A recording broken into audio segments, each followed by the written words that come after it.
Welcome to Fractal Bitcoin. I'm Chris. Yeah, oh yeah. Oh yeah, and here we talk about every day short news summary of all the Bitcoin news in 10 minutes or less. So subscribe and like the video and all that. Let's get to it. The 10-second Bitcoin price update is the price right now is right around $47,000.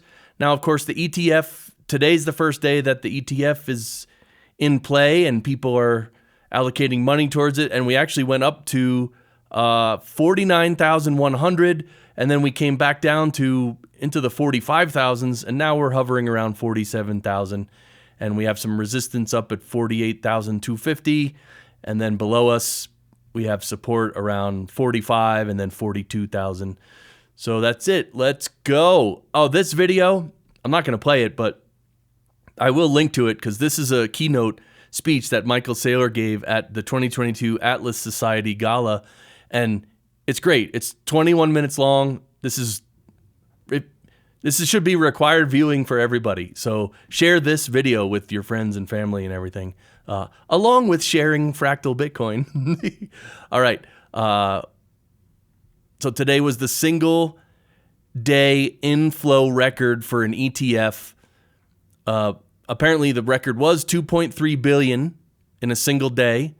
And then the Bitcoin ETFs just broke that record in the first 20 minutes of trading. So that's pretty interesting, right? And here's banks trying to slow down Bitcoin, even after the SEC legitimized it as a product for all investors. Yeah, look at this. This is the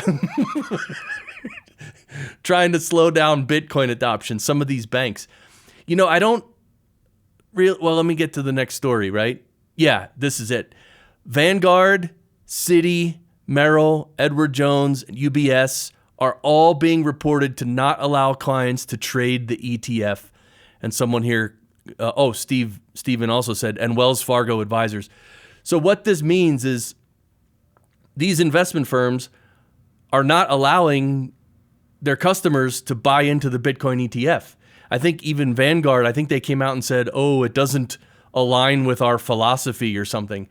Here's what's really happening. What's really happening is all these companies you see on the screen, they don't have their own ETF, their own Bitcoin ETF, their own spot Bitcoin ETF.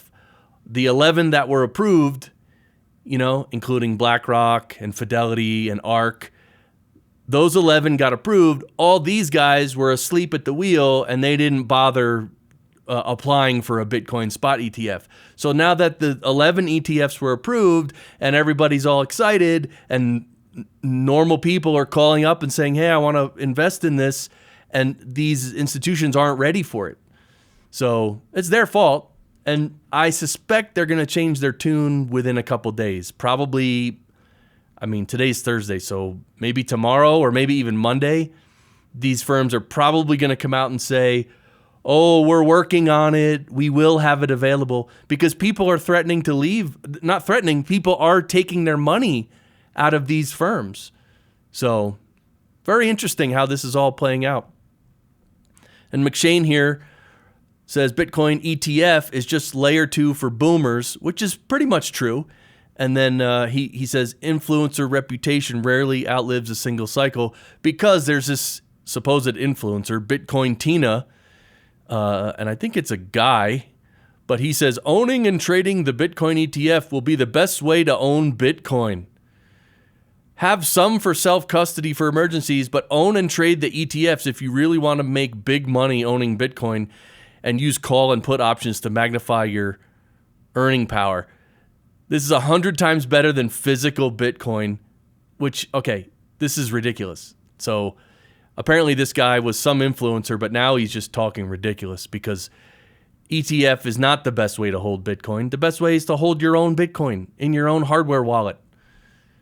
ETF, as McShane says, is just a layer 2 for boomers. It's a way for boomers and other non-technical people who already have money, investment money somewhere, just to allocate some to Bitcoin through an ETF. But of course, everybody knows, anybody who knows anything about Bitcoin knows the best way to hold your Bitcoin is to hold it yourself. Period. Physical Bitcoin, physical. It's not really physical, but so anyway, Yeah, so beware of these influencers who you're listening to, right? Just be careful. And here's Mandrick. He says, breaking. Sources confirm that Bitcoin software allows all users to send and receive Bitcoin peer-to-peer, permissionless, and without third parties. Now, this is funny because this is not breaking news, right? He's literally making a joke because this is what Bitcoin is, right? We don't need investment firms. We don't need ETFs. We don't need anything. All you need is a computer. So he's just joking about this, but it's a good reminder, right? All right, Elon Musk apparently was on a Twitter Spaces yesterday with Kathy from ARK, and someone asked him, is X going to integrate Bitcoin? And he basically said he's open to the idea of using Bitcoin on X.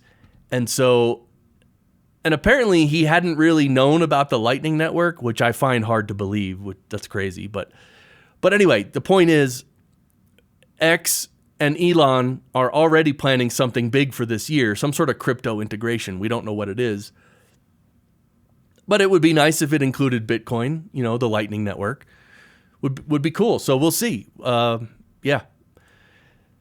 And from some local Bitcoin activity, this is the African Bitcoiners.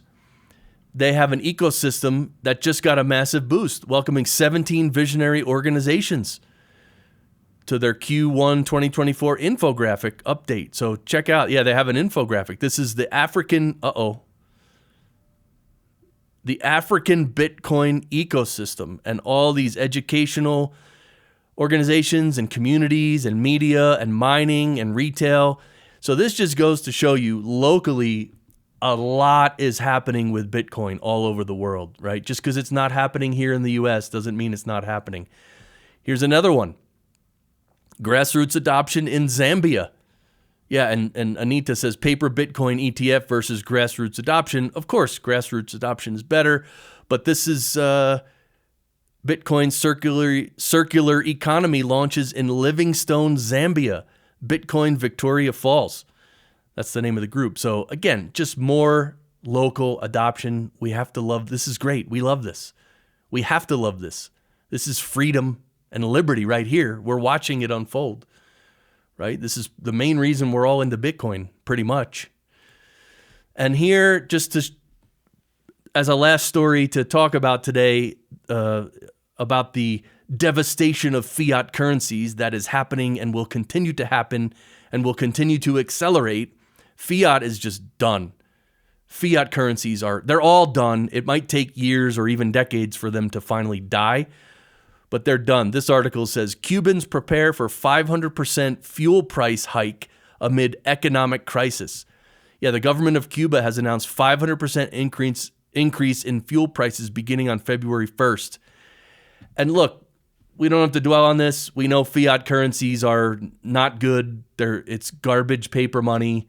It's inflated beyond belief, and it's just getting worse. So, all right, well, that's it for today. Check out our website, fractalbitcoin.com. You can even I mean, I knew this, but in the bottom right corner, you can't see it. It's behind me. You can barely see it, but it's you can leave me a voicemail.